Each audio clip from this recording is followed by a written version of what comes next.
नमस्कार, मैं देव सातुड़ी और आप देख रहे हैं पुनः गाँव की ओर। आखिर क्यों कहता हूँ, जहाँ न जाए कोई और वहाँ जाएगा पुनः गाँव की ओर, और जो न दिखाए कोई और उसे दिखाएगा पुनः गाँव की ओर। आज हमारे लिए बड़े हर्ष की बात है कि सरकार का, मुख्यमंत्री जी का एक कार्यक्रम है सरकार आपके द्वार। उसी के तहत जो है हमारे पास में हर विभाग से कुछ आला अधिकारी पहुँचे हैं और एक हमारे शर्मा जी डायरेक्ट देहरादून से आए हैं आप शासन से। आप देखिए, सबसे बड़ी बात है आज महिलाओं ने बड़े ध्यान सुना और बड़ी खुशी की बात है कि किसी तरह से आज महिलाओं ने यहाँ समय दिया, जहाँ पहुँची है। लगभग इस दौरान जो समस्या थी वो थी पानी की, और पानी की समस्या मुझे लगता है, जहाँ तक मुझे भी लगता है कि इसके लिए हम लोगों को भी अपने आप में जागरूक होना पड़ेगा। किसी का आता है, किसी का नहीं आता है, कोई सींचता है तो किसी का गला सूखता है। इस बात को आप सभी ध्यान सुन ले, कहीं ऐसा ना हो कि हम सरकार सरकार सरकार चिल्लाते जाएँ और सब प्यासे मर जाएँ। इस बात का हमें भी ध्यान रखना हो। एक दूसरी बार आज खेती पर भी बड़ा जोर सरकारों का है और पशुधन पर भी है, लेकिन हमारे उत्तराखंड की आज सबसे बड़ी समस्या हो चुकी है जंगली जानवरों से, है कि नहीं है?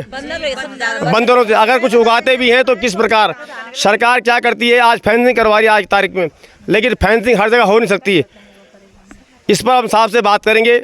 और एक जो मुख्य समस्या महिलाओं की, अभी मैं सुन रहा था कि सबसे पहले दारूबंद। आज हमारे उत्तराखंड के अंदर बड़ा दुर्भाग्य है। मुख्यमंत्री जी, मैं चाहता हूँ आप इस बात को समझें और ये आवाज़ हमारी आवाम तक पहुँचे, इसके लिए आप सभी लोग वीडियो को शेयर करें। आज उत्तराखंड के अंदर अस्पताल हैं लेकिन डॉक्टर नहीं है, तहसीलों में तहसीलदार नहीं है, गांव में प्रधान नहीं है, क्षेत्र पंचायत नहीं। क्यों नहीं है?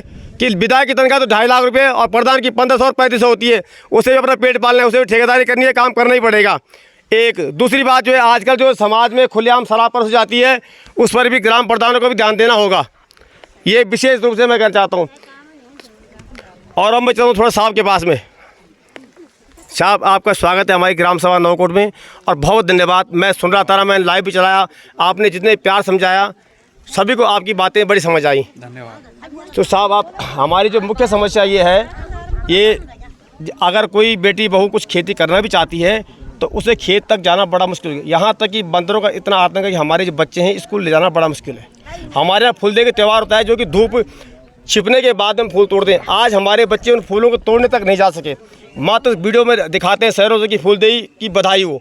तो बड़ा दुर्भाग्य हमारे यहाँ जो जानवरों का जो आतंक है। ये जंगली जानवरों की समस्या उत्तराखंड के सभी ग्रामीण क्षेत्र में आ रही है। इससे कृषि को काफ़ी नुकसान भी हो रहा है। पर्वतीय क्षेत्रों में बंदर और भालू की समस्या है, तो मैदानी क्षेत्रों में नीलगाय वाली समस्या है जी। और इससे खेती को बहुत नुकसान हो रहा है। और वन विभाग वाले कहते तो हैं, मतलब बता रहे हैं कि हम इसके लिए प्रयास कर रहे हैं, लेकिन उनका भी कहना है कि हमारी आबादी थोड़ा जंगलों की तरफ भी शिफ्ट हो रही है, तो जंगल में ही हम अंदर जा रहे हैं, तो जंगल उनके जानवरों का तो घर है। अब हम उनके घर में जा रहे हैं तो वो भी फिर हमारी तरफ ही आ रहे हैं। लेकिन इसके बारे में वो कह रहे थे कि कुछ योजनाएं अभी प्रस्तावित हैं जिनके बारे में अभी से कुछ बता पाना संभव उचित नहीं होगा। तो इस समस्या के बारे में सरकार की पूरी नज़र है और जल्दी से जल्दी जो भी एक उचित कार्य योजना बना करके उसको इम्प्लीमेंट किया जाएगा। हाँ जी। और साहब, सबसे बड़ी बात यह है कि कुल मिला के बात आ जाती है उसकी है, जैसे आवारा पशु लोगों ने छोड़ दिया आज की तारीख में। आज लोग जंगल में आग लगा, आज सरकार ने एक फायर सीजन बनाया, लेकिन उसके बाद जो जंगल में और ज़्यादा आग लग रही है। वन विभाग वाले इस पे अपनी तरफ से तो पूरे प्रयास करते ही हैं, लेकिन उनका भी ये अनुरोध है या जनता से भी कि वो भी थोड़ा इस बारे में सहयोग करें। एक तो सूचना समय से दे दें अगर उन्हें कहीं दिखता है, और बाकी वो भी अपनी जैसे बीड़ी वगैरह पी करके कभी छोड़ देते हैं, तो इस चीज़ पे भी वो थोड़ा समाज को भी अपना विशेष सहयोग तो देना ही पड़ेगा। और जंगलात विभाग, वन विभाग तो इस बारे में अपनी योजनाएं, उनका जो फायर क्रू वगैरह सिस्टम है उसको वो चला ही कर रहे हैं उस तरह। और साहब, एक जो और समस्या है, जुकाम भी लगा हुआ है गौवंश की। आज गौवंश में चाहे बैल हो चाहे गाय हो, सभी ने छोड़ दिए। उसका कारण है कि एक तो जंगली जानवर, दूसरा सरकारों ने जो मशीन तो दे दी है लोगों को वो कम दाम पर रिबेट में, लेकिन कोई भी ना उसका प्रॉपर इस्तेमाल करता है। उनमें जंग लग गया है और उस चक्कर हमारे जो बैल थे वो भी सड़कों पर आ चुके हैं आज की तारीख में। अब ये तो खेती तो धीरे धीरे यंत्रीकरण हो ही रहा है खेती का, इस पे तो अब रोक तो नहीं लगा पाएंगे। जैसे जैसे टेक्नोलॉजी का ज़माना आएगा तो यंत्र तो आएंगे ही आएंगे। साहब, ऐसा नहीं होता कि जो आदमी गरीब व्यक्ति गांव में बैल पालता है उसको सरकार कुछ अनुदान देगी, बेचारा बैल पाले। और उसको देखिए, गो आयोग तो सरकार ने बना ही रखा है जी। अब बैलों के बारे में भी अगर कुछ ऐसी बात आ रही है कि उनके लिए भी कुछ करना चाहिए, जितनी मेरी जानकारी है गो आयोग उसको भी देखता तो है, उसमें पूरा ही गोवंश के बारे में प्रयास किया जाता है। तो और इस बारे में अगर क्या मतलब बैलों के लिए कैसे खेती में उसको और जोड़ा जाए, इसको उस आयोग के माध्यम से चेक करवाएं। हम चाहेंगे साहब आप हमारी इस आवाज़ को आवाम तक पहुंचाएं कि हमारे जो खेत बड़े संकरे होते हैं, छोटे छोटे होते हैं, तो वहाँ हल उसमें क्या हमें खेती के लिए गोबर मिल जाता है, और गाय भी लोग इसी बहाने पाल लेते हैं। तो इस आवाज़ को अवश्य पहुँचाएं आपकी जरूर, आपकी बातें सारी नोट कर ली गई हैं, शासन तक, मुख्यमंत्री जी तक और सब जरूर एक अंत में एक बात और कहना चाहता हूँ मैं। आज जो है बहनों आप इधर आ जाओ थोड़ा सा, आपकी सबसे बड़ी समस्या मैं आप लेके जाने वाला हूँ। सर आजकल जो है सरकार का एक एजेंडा है कि जगह जगह दारू के ठेके खुले जा रहे हैं और इनसे पूछा नहीं जाता है। चंद लोगों से बाजार पूछते हैं तो साइन कर देते हैं, ठेका खुल जाता है। आज बहनें कह रही हैं कि हम सब कुछ करते हैं लेकिन इस दारू को जो है हर जगह ठेके ना खुले जाए। अब देखिए इस विषय पे तो मेरी विशेष जानकारी है नहीं, चलिए माफ़ इसलिए मैं करना, बोल नहीं पर पाऊंगा। फिर भी हम चाहेंगे इस बात को जरूर आप आगे हो जाए। आपकी बात जरूर माननीय मुख्यमंत्री तक पहुंचा दीजिए। प्रधान जी आप कुछ कहना चाहेंगे इस पर? बस आज बड़ा सौभाग्य की बात है कि सरकार जनता के द्वार मुख्यमंत्री जी जो हमारे युवा हैं उनकी एक बहुत बड़ी सोच है और उन्होंने प्रत्येक कार्यक्रम प्रत्येक ज़िले में आप जैसे अधिकारी लोग भेजे हुए हैं कि आप जाइए और वहाँ पे देखिए कि वास्तव में लोगों की क्या समस्या है। तो हमको भी आज अच्छा लगा और जितने हमारे अधिकारी लोग आ रखे थे न्याय पंचायत स्तर से, जिला स्तर से, उन लोगों का बहुत बड़ा सहयोग मिला। जिस प्रकार की छोटी मोटी शिकायतें थी उनका भी निस्तारण करने के आदेश साहब ने कर दिए हैं और मैं अब चाहता हूँ इसी प्रकार के कार्यक्रम होते रहे क्योंकि गांव बचाने, गांव तभी बचेंगे जब जो है देहरादून का आदमी यहाँ आएगा और यहाँ का आदमी देहरादून तक पहुँचेगा, तभी जो है आगे भविष्य बनेगा। और जहाँ तक आपने जंगली जानवर की बात करी, जंगली जानवर कहीं नहीं जाता है। जंगली जानवर के जब आक्रमण होता है जहाँ वो रहता है तब वो जो है गाँव की तरफ भागता है, क्योंकि जहाँ उसका घर था वहाँ लोगों ने अपने मकान बना दिए, तो गाँव की तरफ नहीं जाएगा, कहाँ जाएगा। इसलिए हमारा ये अनुरोध है कि जब अधिक से अधिक जंगल होते हैं, अधिक से अधिक झाड़ियाँ होती हैं, तो वहाँ पे जो जंगली जानवरों का आवागमन होता है। दूसरा, जितने भी जो मकान गांव में जो बंजर पड़े हुए हैं, जो टूट चुके हैं, यह बात तो आप सरकार तक पहुंचाएंगे, उन मकानों को ध्वस्तीकरण करवाइए जो मकान बिल्कुल टूट चुके हैं। वो भी एक कारण है, वहाँ बाग बगीर रात को बैठ जाते हैं, बगल पड़ोसी का रहना खाना मुश्किल है, और उसके वो करवाइए। आपने बड़ी अच्छी एक मुद्दे पर ध्यान आकर्षित किया है। हमारा भी मुद्दा यही है सर, हमारे गांव में जो घर खंडर हो चुके हैं, आप लोग कहते थे कि ये हमारा घर है। हमारी सरकार से एक गुहार है कि या तो इनको आदेश दिया जाए कि इसको प्लेन करा जाए या पड़ोसी को सस्ते दाम पर इसको बेचा जाए कि वो बेचारा बना सके, क्योंकि इसमें आज जंगली जानवर आकर रहते हैं, पड़ोसी का रहना बड़ा मुश्किल हो गया है। इस बात को भी आज आपने पहली बार ये पहली शिकायत लाई है, अभी तक तो बाकी गांव में ऐसी बस बात अभी नहीं से आई जरूर थी। नोट करना साहब आप। अब इसको जरूर आके रखा जाएगा।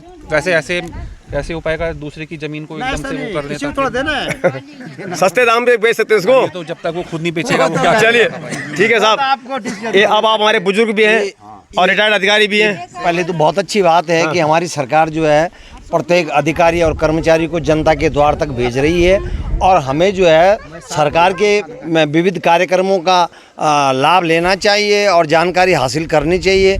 और जैसा कि अभी की ये जो ग्रामीण जो पलायन कर चुके हैं या जिन्होंने घर छोड़ दिए हैं, जो घर खंडर हो चुके हैं, उनमें वो एक किस्म से वो जो है जंगल उनके अंदर जो है पनप गया है और वो जो है खंडर जो है आज जो है जंगली जानवर का अड्डा बना हुआ है। इस संबंध में मेरे द्वारा पूर्व में विधायक जी से भी इस ऐसा अनुरोध किया गया कि इन खंडरों के लिए कोई कार्यवृत्ति तैयार करें, शासन में करवाएं, ताकि जो है एक तो गांव सुंदर लगेगा, कम से कम जो लोग घर में रह रहे हैं वो भी जो है गांव दूर से देखने से भी और सैटेलाइट से भी अगर कोई देखे तो बहुत अच्छा लगेगा अगर वो खंडर जो है प्लेन हो जाते हैं।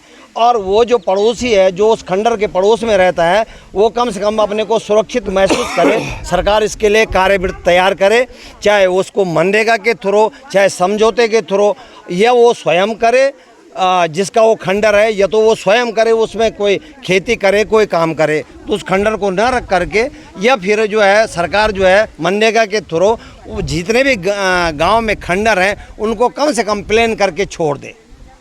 ये मेरा जो है सरकार से भी अनुरोध है और माननीय आपके सुझाव के लिए बहुत धन्यवाद। अब हमारे पास देखिए हमारी महिला शक्ति बड़ी टकटकी लाके बैठे, हमसे कोई पूछेगा ये बताओ आप, अरे इधर आओ ना जी, ये बताओ आज देखो गांव में, अरे इधर आओ जी, हमारे गांव में सबसे बड़ी समस्या क्या है? शराब की है ना। क्योंकि शराब आजकल देखो, आजकल गांव में शादी हो, ब्याह हो, 13वीं हो, श्राद्ध हो, चाहे चूड़ा कर्म हो, हर जगह शराब पर हो जाती है, जिससे कि आज महिलाओं को सबसे ज़्यादा से दिक्कत होती है। क्या कहेंगे इस पर आप? सही बात, भाई यही कहना चाहेंगे कि खुली शराब नहीं बिके। खुली मतलब? खुली मतलब खुली आम ना परोसी जाए। खुली आम ना परोसी जाए। शादी ब्याह में खुली रखी जा रही है, किसी का बच्चे को क्या पता कि क्या। अच्छा ये बताओ, अगर मैं आगे चलूँ तो आप में, अगर मैं आगे चलूँ, मान लो हमारे गाँव को परोस रहा है, तो आप मेरे साथ दे पाओगे? बिल्कुल देना साथ। क्योंकि फिर हम उसकी हमारे शिव की भूमि में बिल्कुल ठेका नहीं खुली जागरदार में जाकर ना खोले, आप लोग साथ देंगे अगर कि नहीं खोलना चाहिए। ठीक है, धन्यवाद आपका। और अब मैं आपको सोशल साथ भी हमने शराब से रखेड़ी वही पर टेबल पर सजाएगा। बिल्कुल। दूसरा छोटो बच्चा का कुछ जानो तय पता कि ये शराब की क्या वो जब पियालू तब चलने में से पता कि जूस की शराब। तुम क्या कोल्ड ड्रिंक क्या कोल्ड ड्रिंक समझी के बच्चा पीने लगे। कोल्ड ड्रिंक चलिए, मैं आपकी पीड़ा समझता हूँ। और साथियों, आपसे मेरा निवेदन है, क्योंकि सोशल मीडिया बड़ी ताकत। आज हमारे जो गांव है दिन पर दिन कुछ इसलिए भी खाली हो जा रहे हैं कि अगल बगल में जो आदमी दारू पीते के बकवास करता है, दूसरे आदमी को जीना मुश्किल आता है, एक। और दूसरी बात जो है जंगली जानवरों का आतंक। और तीसरा जो है यहाँ पर जो है हमारे यहाँ अस्पताल है, लेकिन इतने बड़े बड़े अस्पताल में डॉक्टर नहीं है। इतने बड़े क्षेत्र में किसी भी अस्पताल में एक ऑर्थोपेडिक डॉक्टर नहीं बैठता है हड्डियों का। आप शराब तो पिला रही है सरकार, खूब बेच रही है गांव-गांव जाकर, लेकिन किसी का हाथ पांव टूट जाए, सर फट जाए तो उसको टाँगे लगाने से जाना पड़ता है सीधा स्केच। तो मेरा आपसे निवेदन रहेगा कि आज आप इस वीडियो को सुने, समझें, और इसके अलावा जो मैं कहना चाहता छूट गया हो, आप अपनी प्रतिक्रिया दें और इस पर आप लिखें। आप इस पर लिखिए कि किस तरह की और वीडियोस हमें अब बनानी चाहिए और हमें क्या करना चाहिए। आप अपने सुझाव हमें अवश्य दें। धन्यवाद। जय हिंद, जय भारत, जय देवभूमि उत्तराखंड। चैनल को फॉलो करें ताकि वक्त हम जो वीडियोस बनाते हैं आपको समय पर देखने को मिले।